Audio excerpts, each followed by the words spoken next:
Garcia quickly to Tolentino. Neil with a spin. Tolentino.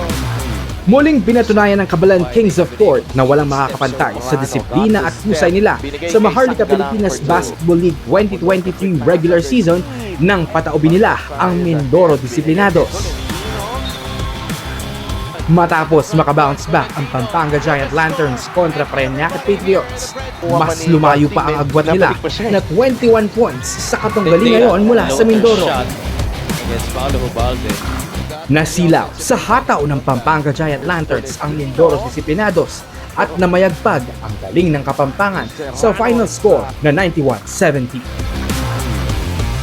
Tinapos ng G Lanterns ang first quarter ng laro na may 8-point lead at score na 44-36.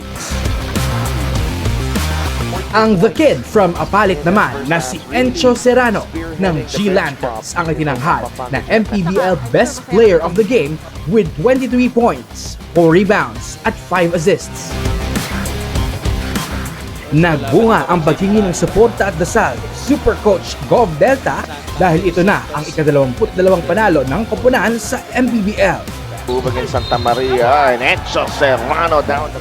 Kaya sa ating mga Kabalan ballers and fans, ituloy lang ang pagsuporta at pagsubaybay sa ating mga homegrown athletes sa lalawigan. Para sa Balita Pampanga, Gerald Gloton.